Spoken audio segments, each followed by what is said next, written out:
ಹೆಣ್ಮಕ್ಳು ಸ್ಟ್ರಾಂಗು ಅನ್ನೋದಕ್ಕೆ ಸರ್ ನಿನ್ನೆ ನಾವೆಲ್ಲ ಹೋಗಿ ವ್ರತ ಪೂಜೆ ಎಲ್ಲ ಮಾಡಿ ಉಪವಾಸ ಇದ್ದು ಬೆಳಗ್ಗೆ ಚಾಮುಂಡೇಶ್ವರಿ ದೇವಸ್ಥಾನದಲ್ಲಿ ವ್ರತ ಮಾಡಿ ಪೂಜೆ ಮಾಡಿ RCB ಗೆದ್ದೇ ಗೆಲ್ಲುತ್ತೆ ಅಂತ ಪೂಜೆ ಮಾಡಿಸ್ಕೊಂಡು ಬಂದಿದ್ವಿ. 11 ಜನದ ಹೆಸರಲ್ಲೂ ಪೂಜೆ ಮಾಡಿಸ್ಕೊಂಡು ಬಂದಿದ್ವಿ. ಅದೇ ಥರ ಒಂದು ಗಂಡನ ಹಿಂದೆ ಒಂದು ಹೆಣ್ಣಿರ್ತಾಳೆ ಅಂತಾರಲ್ಲ, ಅದೇ ಥರ ನೀವು ಹೇಳ್ದಂಗೆ ಕರೆಕ್ಟು. ಇದು ಹೆಣ್ಮಕ್ಳು ಜಾಸ್ತಿ ಪೂಜೆ ಮಾಡೋದಕ್ಕೆ ಆಗಿರೋದು ಸರ್ ಗೆದ್ದಿರೋದು ನಾವು. ಹೌದೌದು, ಎಲ್ಲ ಮಾಡಿದ್ದೀವಿ ನೆನ್ನೆ ಉಪವಾಸ ವ್ರತ.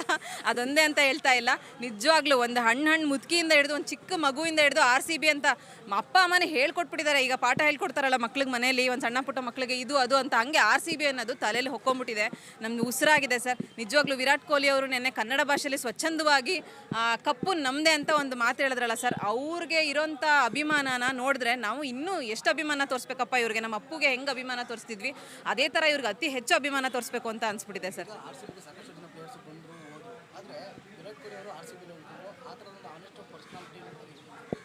ಅದು ಮಾತೇ ಇಲ್ಲ ಸರ್, ಅದಕ್ಕೆ ಮಾತೇ ಇಲ್ಲ. ಅದಕ್ಕೆ ಇಷ್ಟೊಂದು ಅಭಿಮಾನ. ಹೋಳಿಗೆ ಹಂಚೋದ್ರ ಮೂಲಕ ನಾವು ಸಂಭ್ರಮಿಸ್ತಾ ಇದ್ದೀವಿ. ನಮ್ಮನೆ ಮಗ ನಮ್ಮನೆ ಅವನೇ ಅನ್ನೋ ಥರ ಒಂದು ಫೀಲಿಂಗ್ ಬಂದ್ಬಿಟ್ಟಿದೆ ವಿರಾಟ್ ಕೊಹ್ಲಿ ಸರ್ ಅಂದರೆ.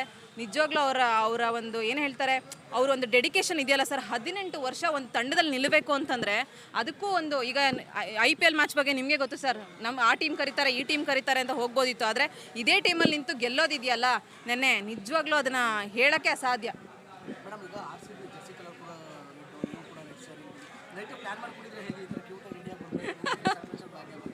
ಖಂಡಿತ ಸರ್.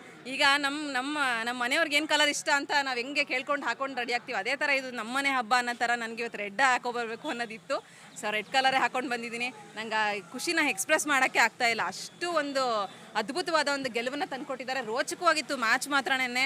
ಇನ್ನೇನು ಅರ್ಧಕ್ಕೆ ಬಂದಾಗ ಗೆಲ್ತಾರೋ ಇಲ್ವೋ ಅನ್ನೋ ಥರ ಕೆಲವ್ರಿಗಿದ್ರೆ ಮನಸ್ಸು, ಗೆದ್ದೇ ಗೆಲ್ತಾರೆ ಅನ್ನೋದು 90% ಜನಕ್ಕಿತ್ತು.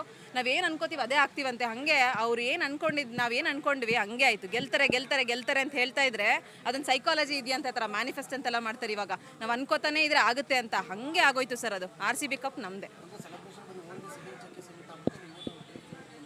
ಸರ್. ಇವತ್ತೆಲ್ಲ ಫುಲ್ಲು ಮನೆಯಿಂದ ಹಿಡಿದು ಹೊರಗಡೆ ವಾತಾವರಣ ಎಲ್ಲ ನೋಡಿ ಸರ್. ನೀವು ಎಲ್ಲೆಲ್ಲೋದ್ರೂ ಹಬ್ಬ ನಡೀತಾ ಇದೆ ಇವತ್ತು. ಎಲ್ಲ ಕಡೆ ಊಟ ತಿಂಡಿ ಸ್ವೀಟು ಎಲ್ಲ ಕಡೆ ಹಂಚ್ತಾ ಇದ್ದಾರೆ. ಮನೇಲೂ ಕೂಡ ಎಷ್ಟೊಂದು ಜನ, ನೀವು ಯೂಟ್ಯೂಬರ್ಸ್ ನೋಡಿದ್ರೆ ನಾಳೆ ಬೆಳಗ್ಗೆ ಗೊತ್ತಾಗುತ್ತೆ, ಎಲ್ಲರೂ ಸಿಹಿ ಮಾಡ್ಕೊಂಡು ತಿಂತಾ ಇರ್ತಾರೆ. 100% ಪಟಾಕಿ ಹೊಡೆದಿರೋದೆ ರಾತ್ರಿ ಅಲ್ಲ, ಇವತ್ತೆಲ್ಲ ಹೊಡಿತಾರೆ ಪಟಾಕಿ.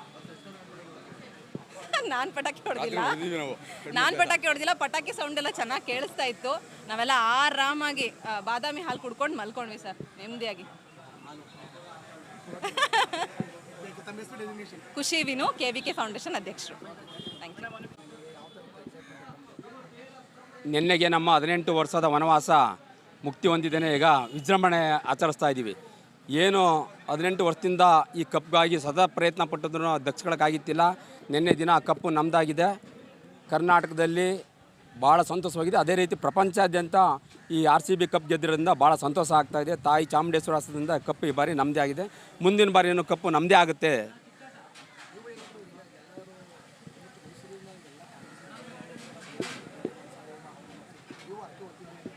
ಎಲ್ಲ ಸ್ನೇಹಿತರು ಹಲವಾರು ಜನ ಪೂಜೆ ಪುರಸ್ಕಾರಗಳು ಮತ್ತು ಭಾಳ ದೇವ್ರ ಮೇಲೆ ನಂಬಿಕೆ ಇರೋಂಥವ್ರು ಹರಕೆಗಳನ್ನ ಸುಧಾ ಕಟ್ಕೊಂಡಿದ್ರು. ಈ ಬಾರಿ ಕಪ್ಪು ನಮ್ಮದೇ ಆಗಲಿ ಅಂತ ಹೇಳಿದ್ದೇನೆ. ಆ ತಾಯಿ ಚಾಮುಂಡೇಶ್ವರಿ ಒಲ್ದು ಕಪ್ಪು ನಮ್ಮದೇ ಆಗಿದೆ. ಮುಂದಿನ ದಿನಗಳಲ್ಲೂ ಕಪ್ಪು ನಮ್ಮದೇ, ನಮ್ಮ ಬೆಂಗಳೂರಿನಲ್ಲೇ ಇರಲಿ ಅನ್ನೋದು ನಮ್ಮ ಒಂದು ಆಶಯ ಕೂಡ. ನಾವು ಏನು ನಮ್ಮ ಈ ರಾಜ್ಯದಲ್ಲಿ ನಮ್ಮ ಸಂಸ್ಕೃತಿ ಇದ್ದೇ ಹಬ್ಬ ಹರಿದಿನಗಳಲ್ಲಿ ನಾವು ಹೋಳಿಗೆ ಊಟ ಹಾಕೋದು ಸಹಜ. ಅದೇ ರೀತಿ ಇವತ್ತು ನಮಗೆ ಹಬ್ಬದ ರೀತಿ ಆಗಿದೆ. ಆ ಹಬ್ಬದ ಆಚರಣೆಯನ್ನು ನಾವು ಇವತ್ತೇ ಸುಧಾ ನಾವು ಆಚರಣೆ ಮಾಡ್ತಿದ್ವಿ.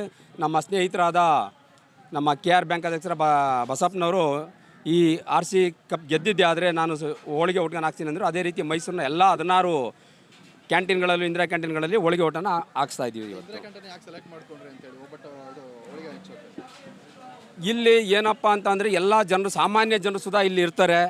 ಮತ್ತು ಅತಿ ಹೆಚ್ಚು ಆಸೆ ಪಡ್ತಿದ್ದಂಥವ್ರೆ ಇಲ್ಲಿ ಯಾರು ಬಂದು ಊಟ ತಿಂಡಿ ಮಾಡ್ತಾರೆ, ಅವರು ನಮ್ಮ ಕಪ್ಪು ನಮ್ಮದಾಗಲಿ ಅನ್ನೋದು ಒಂದು ಅವ್ರಿಗೆ ಹೆಚ್ಚಿನ ಆಸೆಗಳಿತ್ತು.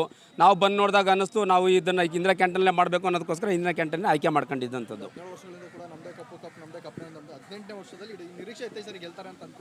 ಇಲ್ಲ, ಈ ಭಾಳ ನಿರೀಕ್ಷೆ ಇತ್ತು ಈ ಬಾರಿ ಈ ಕಪ್ಪು ನಮ್ಮದೇ ಆಗುತ್ತೆ ಅಂತ.